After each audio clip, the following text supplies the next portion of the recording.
Traditional funding sources alone, governments, multilateral agencies, and philanthropy can't keep pace with the escalating costs of climate change, health epidemics, and humanitarian crises. In recent years, however, a new model for addressing these global challenges is emerging. Collaborations between the private sector, nonprofits, and governments.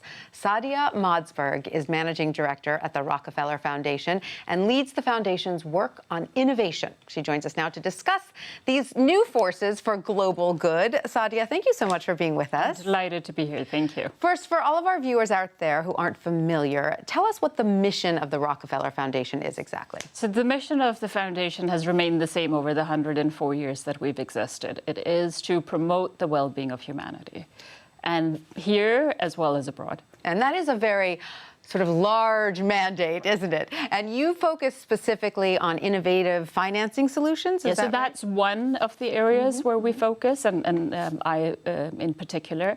And innovative finance, I mean, it was a great introduction that you did. It is new solutions that in one way or another can allow us to attract more private sector capital into social programs, environmental programs, economic programs, places where we desperately need more money, but the money that philanthropy has available and the money that's available in public budgets just isn't enough. And now, is that more important now than ever when so many sort of problems like climate change and refugee crises, these are borderless problems. They span several countries, correct? So you are completely correct about that, but I'd also say it's also needed for the problems that are local. Right. And one of the things that kind of brought to the forefront how big the problem is and how much money is needed and where there's desperate need for new thinking was that back in 2015, we made two big global agreements. One was the Sustainable Development Goals, where we as a global community came together and said, what do we want the world to look like in 2030?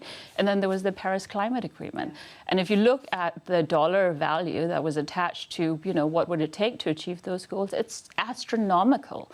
In the case of Paris Climate Agreement, it's estimated it'll cost $12 trillion over 25 years.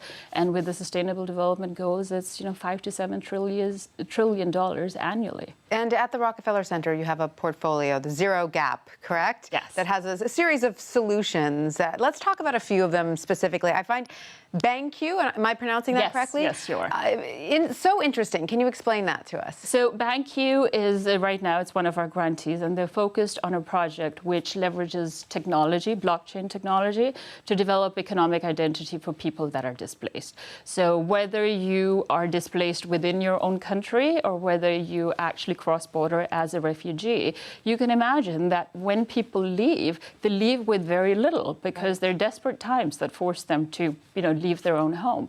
And what you or I typically think of as identity, your passport, your driver's license, your college degree, you don't really take that with you. So what are the things that can help you establish a new identity in your new place of residence, and how do you integrate into that society and that economy? So this is like a large database where everyone's college degrees will be listed, their experience, their IDs, their connections when they go to a new country as a refugee. Is that? So it depends. It depends on the individual situation. Right. I'll give one example. Yeah. Say you were a Syrian refugee and you cross the border and you now find yourself in Jordan, right? And typically, if you get there and you register into the refugee system, you'll get an ID.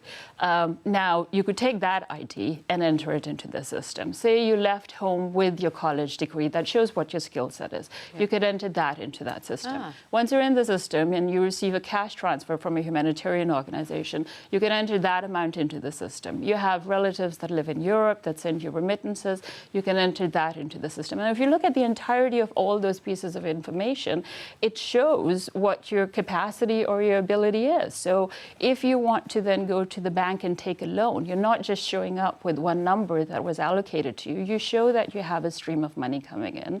And it's an alternative way of assessing your credit worthiness. Fantastic. It sounds like a very, very useful tool in these times. And there also are a series of insurance products which you're offering to countries that are ravaged by certain climate change issues, and including health epidemics, correct? Yes, correct. So Insurance is also a very, very valuable public finance tool. It hasn't been used as much as it can be.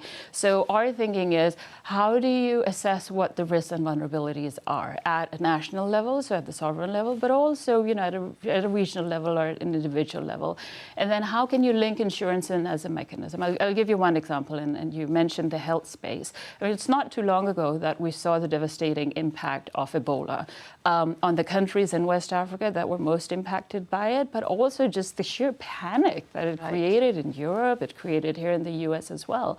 And a big part of how the problem escalated from what was an outbreak, so contained few people, one country, to a full-blown epidemic is that the money wasn't available in a timely way. It's not just about money, of course, it's also about what you do with the money. So the thinking that we have is, can you deploy insurance as a mechanism that provides money at the very early stages when you have a few cases where you can take the money and put something in place, so something that would typically cost millions of dollars doesn't end up costing billions. Fantastic new ideas, very, very needed. And finally, I just want to ask you, on a personal note, you are Pakistani Danish. Your children are multinational as well. What do you make of the current sort of universal forces that seem to be pushing somewhat away from globalization and more towards a sort of nationalistic mindset? So you're right. I am a poster child of globalization. I was born in Denmark to Pakistani parents. I've lived in Pakistan. I've lived different places in the US as well. My husband's now Danish, and we have 3 kids we're raising here in this country, in New York City. Yes, there is negativity, and there is more of a focus on how do we solve problems within our own boundaries. But there's a lot of positive momentum in so many different fronts as well that we see here in the US and you see in Europe, despite the negativity. So that is what I focus on, and that's what keeps me going. And I do think that, overall, we'll end up in a really good place. Saadia, thank you so much for telling us about the fascinating work that you're doing at the Rockefeller Foundation. It's wonderful to be here. Thank you.